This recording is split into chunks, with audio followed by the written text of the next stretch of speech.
یہ محمد توفیق صاحب ہیں، یہ کہہ رہے ہیں السلام علیکم۔ وعلیکم السلام۔ مفتی صاحب ایک اعتراض کیا ہے ایک بندے نے کہ کتا کیوں نہیں کھاتے ہو، حرام ہے یا حلال، یہ بتاؤ کیا حکم ہے اس کا؟ تو سمجھنا چاہیے، ایک ہے خنزیر، خنزیر تو ناپاک ہے اور نجس العین جانور ہے۔ نجس العین کا مطلب یہ اس کا رونگٹا ناپاک ہے اور اس کے تمام پارٹس آف باڈی حرام ہے۔ اسے پالنا اور اس کو بیچنا، اس کو خریدنا کسی بھی صورت میں جائز نہیں، جبکہ کتے کا پالنا بھی بلا ضرورت جائز نہیں ہے۔ کسی ضرورت جیسے گھر کی حفاظت ہے، شکار وغیرہ ہے، اس کے لیے جائز ہے۔ اللہ کے رسول صلی اللہ علیہ وسلم نے فرمایا لا تدخل الملائکۃ بیتا فیہ صورۃ ولا کلب، بخاری کی حدیث ہے، یعنی رحمت کے فرشتے ایسے گھر میں داخل نہیں ہوتے جس میں تصویر ہو یا کتا ہو۔ اسی طرح ترمذی شریف کی ایک روایت ہے، جس شخص نے جانور اور کھیتی وغیرہ کی حفاظت یا شکار کے علاوہ کسی اور مقصد سے کتا پالا، یعنی شوقیہ کتا پالا، اس کے ثواب میں ہر روز ایک قیرات ثواب کم ہوگا۔ ان دو حدیثوں سے معلوم ہوا کہ شکار اور حفاظتی غرض اور مقصد کے علاوہ محض شوقیہ کتا پالنا شرعاً منع ہے، شریعت میں منع کیا گیا ہے۔ جس گھر میں اس طرح کا کتا ہوگا اس میں رحمت کے فرشتے داخل نہیں ہوں گے، اور یہ اللہ تعالیٰ کا حکم ہے جو اس کے پیغمبر صلی اللہ علیہ وسلم سے قابل اعتماد اور صحیح ذرائع کے ذریعے ہم تک پہنچا ہے۔ ایک مومن کی شان یہ ہے کہ اس پر عمل کرے اور اس حکم کی علت اور ریزن کیا ہے اس کے پیچھے نہ پڑے، بلکہ ہمارے لیے اتنا ہی کافی ہے کہ پیارے آقا حضرت محمد صلی اللہ علیہ وسلم نے اس کو ناپاک بتایا ہے، اس کو حرام بتایا ہے، اور اللہ تبارک و تعالی نے پیارے آقا حضرت محمد صلی اللہ علیہ وسلم کے ذریعے سے جن چیزوں کا حکم دیا ہے یا جن چیزوں سے منع کیا ہے وہ بھی اللہ ہی کے حکم کہلائیں گے۔ لہذا ہم سب اللہ کے بندے ہیں اور اللہ کے بندے حکم کے غلام ہوتے ہیں، اور علت جاننا ان کے اختیار میں نہیں ہوتا، اور نہ ہی بندے کو اور غلام کو یہ حق ہوتا ہے کہ مالک کے حکم کی وجہ اور ریزن کو سمجھے۔ لہذا مومن کی شان یہ ہے کہ اللہ کے تمام احکام پر عمل کرے۔ باقی علماء اکرام نے قرآن و حدیث اور شریعت کے مزاج کی روشنی میں کتے کے حرام ہونے اور اس کے ساتھ جو ہے گھر میں رہنے یا اس کو پالنے کی یا اس کو شوقیہ رکھنے کی ناجائز ہونے کی جو شریعت کی مصلحتیں ہیں، جو علتیں ہیں، جو ریزن ہیں، جو سبب ہے، وہ بیان کی ہیں، لیکن ان مصلحتوں کو ظن اور گمان کے درجے میں رکھا گیا ہے۔ واقعی مصلحت کیا ہے اسے اللہ کے حوالے کرنا چاہیے۔ کتا کیوں حرام ہے، کیوں نہیں پالنا چاہیے، حقیقت تو اللہ ہی جانتا اور اللہ کے ہمیں حوالے کر دینا چاہیے۔ ہاں، علماء نے اپنے علم کی روشنی میں اس چیز کو واضح اور کلیئر کرنے کی کوشش کی ہے کہ کتا کیوں نہیں پالنا چاہیے، کتے سے اختلاط اور گیدرنگ کیوں نہیں رکھنا چاہیے۔ سب سے پہلی وجہ یہ ہے کہ کتے کے اندر جو ہے بری عادتیں ہوتی ہیں،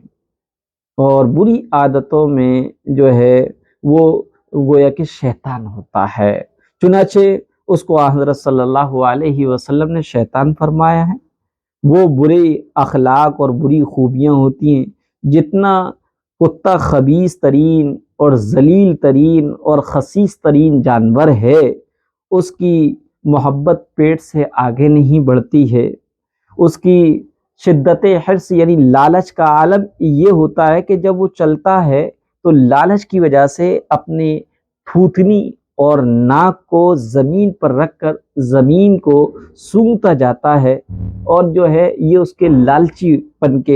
کو اظہار کرتا ہے۔ اسی طریقے سے وہ اپنے جسم کے تمام پارٹس کو، تمام اعضاء کو چھوڑ کر ہمیشہ اپنی دبر یعنی پخانے کی جگہ کو سونگھتا ہے، اور جب اس کی طرف پتھر اور ڈھیلا وغیرہ پھینکو تو وہ لالچ کی وجہ سے اور غصے کی وجہ سے اس کو کاٹتا ہے، وہ بہرحال یہ جو ہے یہ جانور بڑا حریص ہے، بڑا لالچی ہے، ذلیل ہے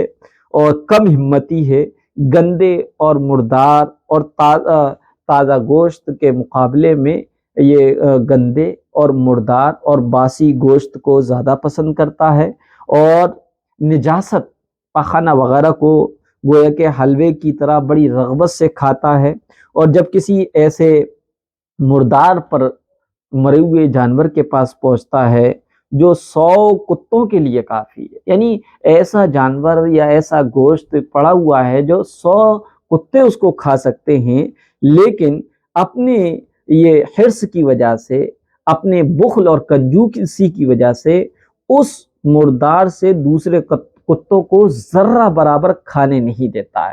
جب کتے کے ایسے بری عادتیں ہیں، بری خوبیاں ہیں، تو جو شخص اس کو کھاتا ہے وہ بھی انہی بری خوبیوں والا ہو جائے گا، لہٰذا ان وجہ سے یہ جانور حرام ٹھہرایا گیا۔ اور چونکہ کتا پالنے میں اس کے ساتھ زیادہ گھل ملنا ہوتا ہے، لہٰذا اس لیے یہ جانور حرام ٹھہرایا گیا، اور چونکہ کتا پالنے میں اس کے ساتھ زیادہ تلبس ہوتا ہے جیسا کہ مشاہدہ ہے، اس لیے بلا کسی خاص ضرورت کے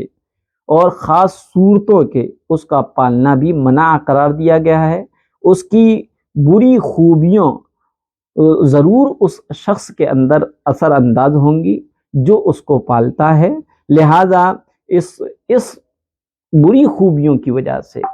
فرشتوں کو بھی اس سے نفرت ہوتی ہے۔ چنانچہ اس شخص سے جس کے پاس کتا ہوتا ہے یا جس کے گھر میں کتا پل رہا ہوتا ہے، تو فرشتوں کو نفرت ہونے کی وجہ سے وہ شخص رحمت کے فرشتوں سے، یا ایسا گھر جس میں کتا پلا ہوا ہوتا ہے وہ رحمت کے فرشتوں سے محروم ہو جاتا ہے، کیونکہ ایسے گھر میں جس میں کتا ہو فرشتے اور رحمت کے فرشتے آتے جاتے نہیں ہیں۔ لہذا ان تمام وجہوں سے جو ہیں شریعت نے کتے کو پالنا، کتے کو خریدنا، کتے کو بیچنا عام حالت میں ناجائز قرار دیا ہے۔ ہاں، خاص حالتوں میں اس کی گنجائش ہے، لہذا کتے سے متعلق جو شریعت کا حکم ہے کہ جس کتے کو پالنا جائز ہو اس کی خرید و فروخت بھی جائز ہے، اور جس کو پالنا جائز نہیں ہے اس کو بیچنا بھی جائز نہیں ہے۔ اور کتے کو پالنے کی اجازت شکار کے لیے ہے یا گھر اور کھیتی کی حفاظت کے لیے ہے، لہذا ان چیزوں کے علاوہ جو بھی کتا پالتا ہے تو وہ بری عادتیں اس کے اندر تو آئیں گی اور وہ رحمت کے فرشتوں سے بھی محروم ہو جائے گا۔ لہذا مجھے امید ہے کہ کتے کے حرام ہونے کی جو علتیں اور ریزن علماء اکرام نے بیان کیے ہیں اس سے آپ نے سمجھ لیا ہوگا کہ کتا کیوں حرام قرار دیا گیا۔